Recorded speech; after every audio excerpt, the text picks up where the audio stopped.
If you're keeping an eye on the crypto space, especially the big projects, you know that time just before something like an open mainnet launch, it's it's often make or break. It really is. That's when you see if the strategy holds up, if the tech is actually ready for prime time. Exactly. And that's why we're digging into this stack of sources on Pi Network's October 2025, because, well, it looks like a really pivotal month for them. Yeah, absolutely. This wasn't just business as usual. You can see a very clear, coordinated push. They're positioning themselves, it seems, not just as another crypto network, but as a practical, kind of usable Web3 platform, ready for the next stage. So our mission here is to sift through all this activity, the updates, the announcements, and really pull out the core strategic threads. Mm, Looking at the timeline, 3 things really jump out for October, right? definitely. First, a big push on decentralization, making the foundation stronger. Second, really cementing their regulatory compliance. And third, something we're seeing everywhere, a major step up in using AI. Okay. And just for context, for anyone maybe newer to Pi Network, launched 2019, Stanford PhDs behind it, the whole idea was easy crypto mining on your phone, like literally 1 tap a day. Right. Aiming for mass adoption, trying to build value through, actual apps and usage, not just speculation. That's the core idea they keep coming back to. Got it. Utility and scale. Hmm. So let's kick off with that utility foundation piece.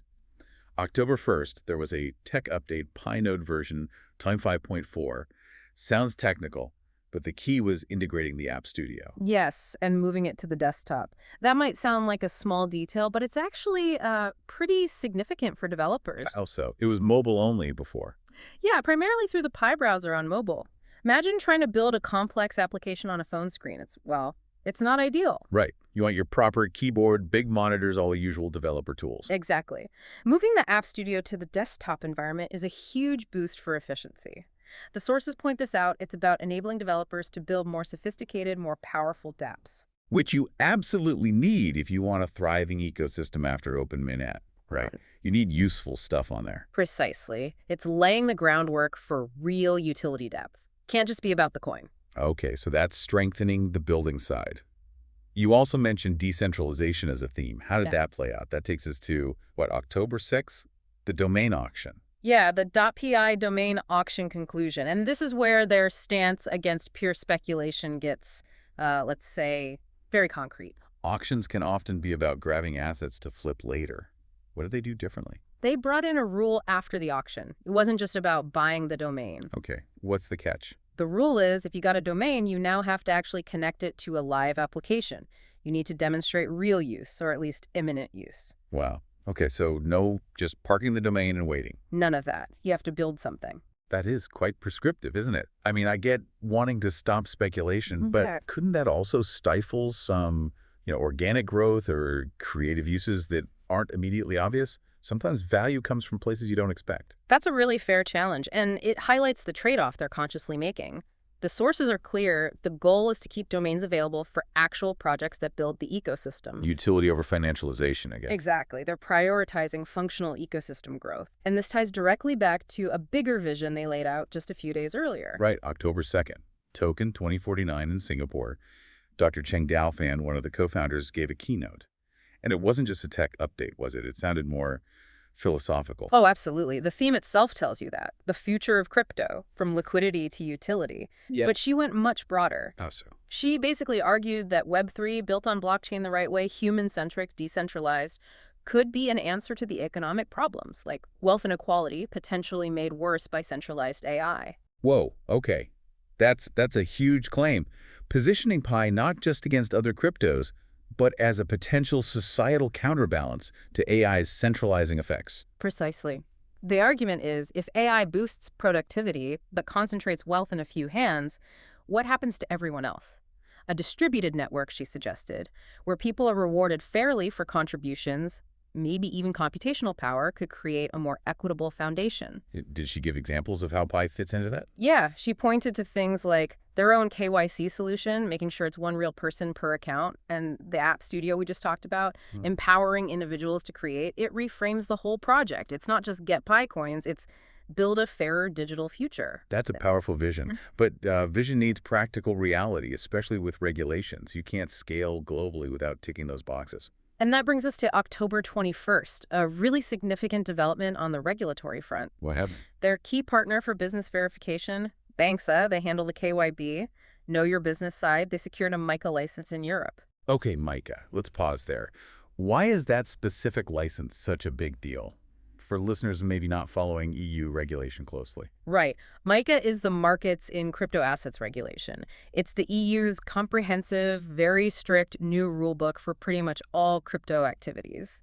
Getting compliant with MiCA is seen as hitting a gold standard globally. So having a certified partner like Banxa achieve this, Yeah. it gives Pi Network itself a layer of legitimacy. A huge layer. It signals to banks, institutions, regulators worldwide that the ecosystem Pi is building intends to operate within serious, established frameworks. It dramatically reduces perceived risk. That's crucial for international partnerships and adoption down the line, surely. It moves them away from the Wild West image some crypto still has. Absolutely. It's about building trust and credibility on a global scale. You can't have mass adoption without it. It's a non-negotiable piece for serious, long-term integration. Makes sense. Okay, let's pivot back to that third pillar you mentioned, AI. We heard the philosophical angle at Token 2049, but how was it actually used within the platform in October? Well, it popped up again in the App Studio. On October 18th, there was an update that significantly enhanced the AI support for creators. In what way? What could it do? The focus was on making creation easier, especially for people who aren't, coding wizards or design gurus. The AI could now help automatically generate things like app logos and basic welcome messages. Huh. So lowering the barrier to entry, get people building faster, even if they don't have all the skills. Exactly. We've all stared at a blank page, right? Huh. This helps overcome that initial hurdle. Less friction means more people might try building an app, which hopefully leads to more diversity in the ecosystem.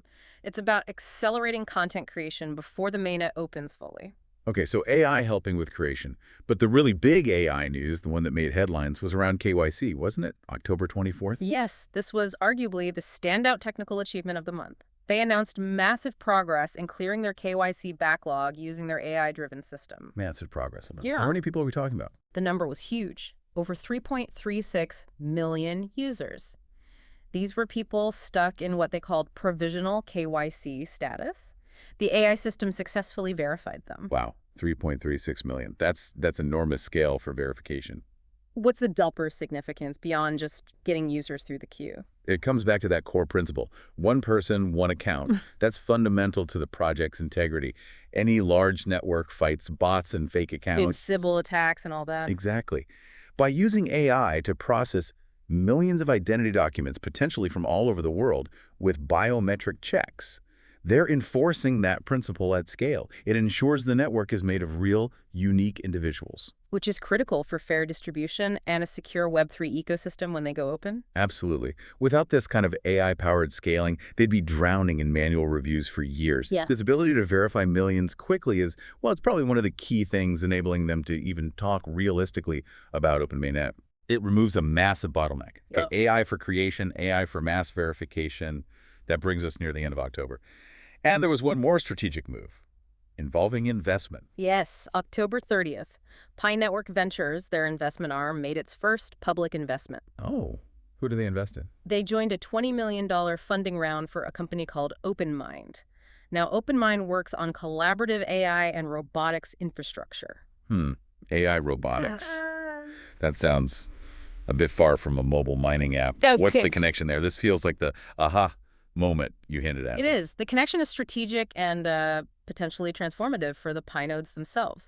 The idea isn't just about robots, it's about finding new uses for that huge distributed network of Pi nodes. Wait, so the computers running the Pi node software, they could be used for something else beyond just securing the network? That's the core idea. They're looking at using the vast computational power spread across millions of nodes worldwide to run AI tasks. Distributed AI computation using the Pi network. Exactly, and it's not just theory. They ran a proof of concept, a POC. The sources say they successfully executed an image recognition AI task directly on a Pi node. Okay, hold on. That's potentially massive. Instead of AI tasks running in giant centralized data centers like AWS or Google Cloud. They could run decentrally across the Pi network. Think about the cost implications. Centralized cloud AI is incredibly expensive. So if Pi Network can offer a distributed alternative using nodes that are already running, what's in it for the node operators? Why would they let their computers be used for this? That's the crucial incentive piece. The implication is that node operators could earn new Pi rewards for contributing their computing power to these AI tasks. It's separate from the standard mining rewards. So the node evolves from just securing the blockchain to becoming part of a global distributed AI computing grid. Precisely. It gives the nodes a whole new layer of utility and potentially value. It transforms the infrastructure. Wow. Okay, so looking back at October 2025, it really does paint a picture of a platform preparing seriously for the next phase, strengthening the developer base with the desktop app studio. Right, getting serious about real-world rules with the MiCA compliance via Banksa. Using AI in really smart ways first to onboard millions of users through scaled KYC. And then hinting at a future where the entire node network becomes a backbone for distributed AI computation through that open mine investment. It feels like a very deliberate sequence of moves, all pushing towards decentralization, legitimacy, and sustainable long-term value beyond just the initial coin offering buzz. Yeah, the sources really point towards building foundations for what they call the post-open mainnet world. It's about what happens after the gates open. And that final piece, the AI computation on nodes, that leaves us with a pretty fascinating thought, doesn't it? It really does. It's the provocative question to leave you with. If this network of millions of human-verified nodes can successfully pivot to become a reliable global resource for demanding AI tasks, Yeah. how might that fundamentally disrupt the economics of AI infrastructure? Could a massive human-centric network offer a genuinely viable, maybe even cheaper or more accessible alternative to the big centralized cloud players who dominate AI today? That's a huge what if. Definitely something to chew on. Thank you for walking us through that dense month of developments. My pleasure. Lots happening. Indeed. And we encourage you, the listener, to keep exploring the implications as things continue to unfold. Thanks for joining us on The Deep Dive.